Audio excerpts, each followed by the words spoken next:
Hello money talkers, welcome to my channel money talks with Payal. So जैसा कि कल के वीडियो में हमने एक्सपेक्ट किया था कि 15,800 के लेवल्स को हम आज ही के आज टच करेंगे। बहुत लोगों ने ऐसा कमेंट किया कि ऐसा कुछ नहीं होगा, हम रिवर्स होने वाले हैं, पर 15,800 का लेवल था मेरे एनालिसिस के हिसाब से, जो कि लेवल्स को हमने आज के दिन टेस्ट किया है। सबसे पहले जो लोग पैनिक के सिचुएशन में हैं उनके लिए 2 मिनट आप एक बार ये बात को समझ लीजिए कि देखिए, फ़र्स्ट ऑफ़ ऑल हम हैं तो डाउन ट्रेंड में, इसमें तो कोई शक है नहीं कि ब्रॉडरली ये चीज़ मैंने टाइम एंड अगेन आपको बताया कि हम एक डाउन ट्रेंड में हैं। तो किसी भी तरीके के एक इम्पल्स हाइक में आप सेल ऑन राइज करने का चेष्टा कीजिएगा। जब हमने पिछली बारी अभी कुछ 1-2 महीने पहले ही जब हमने 15,700 का जब लो लगाया था 15,800, उसी वक्त मैंने एक वीडियो बना के आपको बहुत क्लियरली बोला था कि जब हम 16,600-700 जाएंगे ना, उस वक्त पे ना आप कोई फालतू स्टॉक से एग्ज़िट करने का कोशिश कीजिएगा। उस वक्त आप नई ख़रीदारी मत करने लगिएगा। पर होता क्या है, आप देखो, आप में से कई लोग जो लोग अभी आए हैं, हाँ, आप इसलिए तो नहीं आए हो ना कि आप 10 रुपये में कोई सामान खरीद के 5 रुपये में बेचोगे। उसके लिए तो आप नहीं आए हो, आप तो आए हो कि 5 रुपये में खरीदोगे, 10 रुपये में बेचोगे। पर हो क्या रहा है लोगों के साथ कि लोग खरीद रहे हैं। अब 16,600-700 के लेवल पे बिकवाली करनी थी, लोगों ने क्या किया, इन लेवल्स पे लोग नई एंट्री लेने लग गए। उनको लगा कि यहाँ से अब हम 17,500 जाएंगे, तो लोगों को फोमो हो जाता है। जबकि टाइम एंड अगेन मैंने ये चीज़ बोला था कि इन लेवल्स पे आपको सेल ऑन राइज करना है। लेकिन क्या होता है कि जब ये लेवल्स आता है तब लोग भूल जाते हैं कि किसी ने ये भी बोला था कि सेल ऑन राइज करना है। लोग इतने ऑप्टिमिस्टिक हो जाते हैं कि उनको लगता है कि अब अगर वो एंट्री नहीं लेंगे तो फिर वो उनका तो गाड़ी छूट गया। ओके, तो अभी क्या है, आप लोग, बहुत सारे ऐसे लोग हैं जो लोग इन लेवल्स पे ख़रीदारी करते हैं, लेकिन जो स्मार्ट मनी होते हैं ना, वो लोग इन लेवल्स पे ख़रीदारी करते हैं। अभी क्या हो रहा है, अभी आप लोग पैनिक कर रहे हो, पैनिक करके आप लोग सोच रहे हो कि अब हम जो भी बचा कुचा है वो सब बेच दे।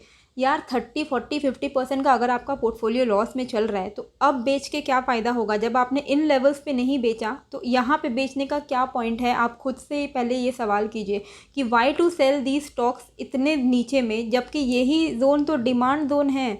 ये डिमांड जोन है, आप यहाँ पे सप्लाई दोगे तो कोई ना कोई तो ख़रीद रहा है ना। अगर आप यहाँ पे बेच रहे हो पैनिक करके तो कोई ख़रीद रहा है, और जो ख़रीद रहा है वही है स्मार्ट मनी। तो आपको भी स्मार्ट मनी, अगर आपको भी स्मार्ट रिटेलर बनना है तो आप इन लेवल्स पे पैनिक मत कीजिए। इनफैक्ट जो जो स्टॉक्स आपने इस लेवल पे ख़रीदने में आपने संकोच नहीं किया, अगर आपने किसी शेयर्स को ख़रीदा है ऐसे ऐसे निफ्टी के लेवल्स पे, तब इन लेवल्स पे आपको ख़रीदने में क्यों पैनिक हो रहा है। इन लेवल्स पे तो आपको डिस्काउंटेड रेट्स में मिल रहे हैं, तो इन लेवल्स पे आप खरीदिए।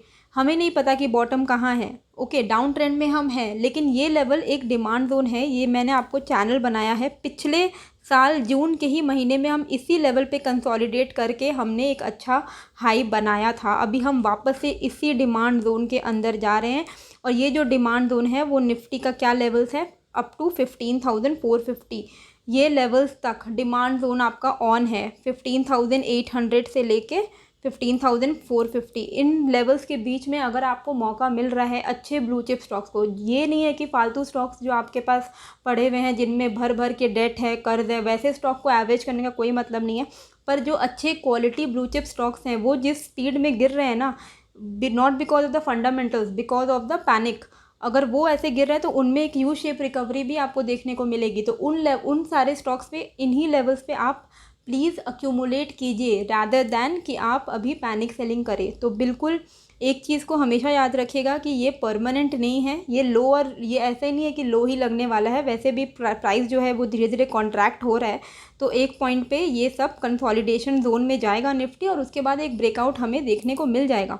ऐसा नहीं है कि इस साल अब हम सिर्फ और सिर्फ लोज ही लगाने वाले हैं, कोई और हाई लगने वाला नहीं है।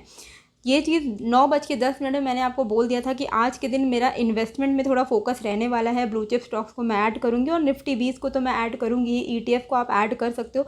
एक कमेंट आया था कि इंडेक्स फंड में इन्वेस्ट करें या ईटीएफ में इन्वेस्ट करें, दोनों में कुछ खास डिफरेंस नहीं है। पर अगर ईटीएफ में एक एडवांटेज क्या होता है कि आप इमीडिएटली सेल कर सकते हो सेम डे भी, तो वो आप ट्रेड भी कर सकते हो। तो आप अब जैसे आज आपने लिया ईटीएफ, आपको आज के आज आपके अकाउंट में आया, आज के आज आप ट्रेड भी कर सकते हो। लेकिन इंडेक्स फंड में क्या है कि आज आपने एसआईपी किया है तो वो आपके 2 दिन के बाद आपका वो जो यूनिट्स है वो आएगा।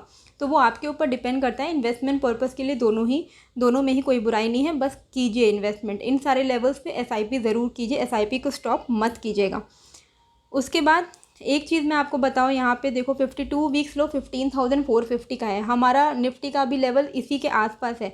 इन लेवल्स पे अगर आप नहीं ख़रीदारी करोगे तो आपको क्या लग रहा है, क्या हम ये 52 वीक्स हाई कभी टच नहीं करने वाले हैं? ऐसा तो है नहीं, हम ऑब्वियसली इन लेवल्स को टच करेंगे।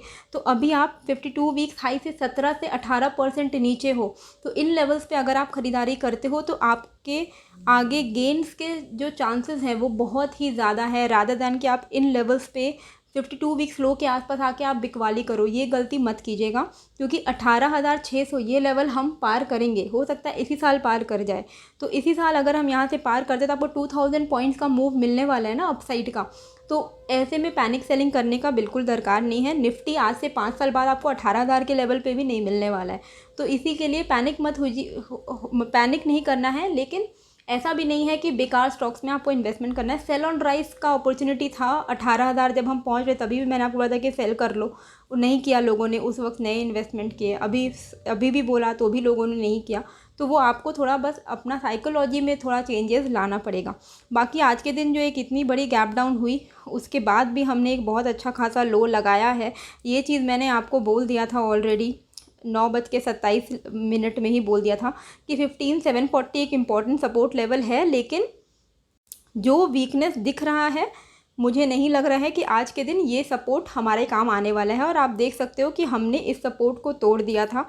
और उसके बाद मैंने ये भी चीज़ आपको बताई थी 2 बजे के आसपास कि 15,675 के आसपास जैसे ही निफ्टी आता है अपने शॉर्ट्स को बुक कीजिएगा। आप देख सकते हो आज का लो कितना है, 15,684। मतलब मैंने जो लेवल्स बोला उस लेवल से सिर्फ 9 पॉइंट ऊपर।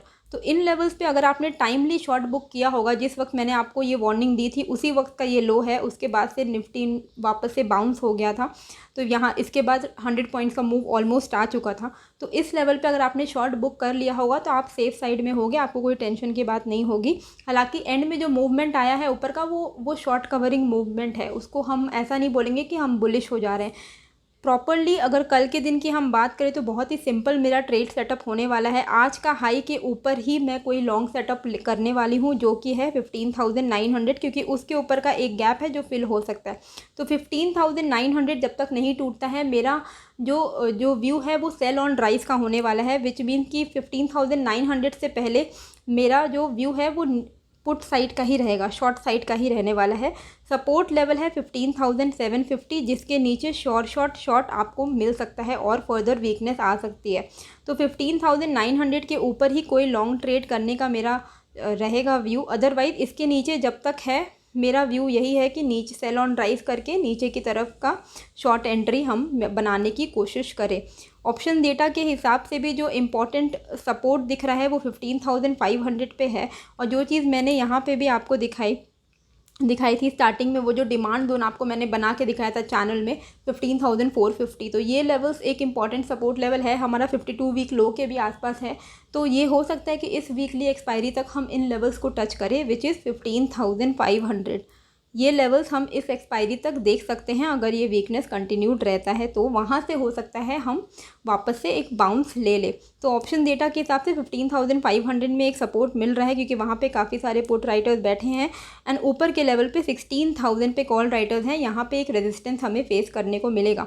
तो 15,900 के ऊपर ही लॉन्ग पोजीशन हम सोचेंगे लॉन्ग साइड खेलने का, लेकिन वो भी बहुत ज़्यादा श्योरिटी और कॉन्फिडेंस के साथ नहीं, क्योंकि जिस तरीके की आज वीकनेस हमें दिखी है हो सकता है ये कंटिन्यूड रहेगा। तो सेलिंग प्रेशर हमेशा ही रहने वाला है। तो 15,900 के ऊपर अगर आप लॉन्ग कर भी रहे हो तो इमीडिएटली आपको लॉन्ग बुक करना भी होगा, वो भी स्ट्रिक्ट स्टॉप लॉस के साथ। निफ्टी बैंक में भी सेम कहानी है, काफ़ी ज़्यादा वीकनेस थी। जिस लेवल पे आज हमने बाउंस बैक लिया है वो लेवल पे हमने पिछले महीने भी इसी लेवल पे बाउंस किया था। तो ये लेवल एक इम्पॉर्टेंट सपोर्ट का लेवल बन गया है, विच इज़ 33,200। तो 33,200 अगर टूटता है तो 100 पॉइंट्स के जो नीचे के लेवल्स हैं वो आपके खुल जाएंगे। 33,000 तक हम आराम से इस वीकली एक्सपायरी में देख सकते हैं। एंड ऊपर के लेवल्स पे एक इम्पॉर्टेंट मेजर रेजिस्टेंस का काम करने वाला है 33,750। ये लेवल के ऊपर ही कोई आपको ढंग का ट्रेड मिलने वाला है लॉन्ग साइड का। अदरवाइज़ इसके नीचे जिस तरीके से मैंने आपको निफ्टी में बताया उसी तरीके से इसमें भी सेल ऑन राइज ही का सिचुएशन बनेगा। इसके नीचे सेलिंग प्रेशर कंटिन्यूड रहेगा। 33,750 के बाद ही थोड़ी बहुत अपमूव आपको मिल सकती है। 100 पॉइंट्स का आप यहाँ पे ट्रेड ले सकते हो एंड शॉर्ट वीकनेस आएगा 33,200 के नीचे। FII की आज की सेलिंग रही है 4200 करोड़ के आसपास, जो कि वो हर रोज़ सेलिंग कर रहे हैं। जैसे ही मे बी जब उनका खाता ख़त्म हो जाएगा इंडियन शेयर्स का, तब शायद यहाँ पे थोड़ी बहुत पॉजिटिविटी आएगी। अदरवाइज़ अभी लग रहा है उनके पास इतने सारे शेयर्स हैं हमारे इंडियन मार्केट के कि वो एवरी डे 3,500-4 हज़ार करोड़ का तो आराम से सेलिंग कर ही पा रहे हैं, जिस वजह से ये वीकनेस कंटिन्यूड है। DII की सपोर्ट आज रहा है थोड़ा बहुत, लेकिन फिर भी मार्केट को वो नहीं बचा पाए। 2800 करोड़ का उनकी तरफ से सेलिंग रहा है। होप आपको ये वीडियो अच्छी लगी। टेलीग्राम में आप मुझे फॉलो कर सकते हो। मिलते हैं फिर एक नए वीडियो के साथ। Thank you.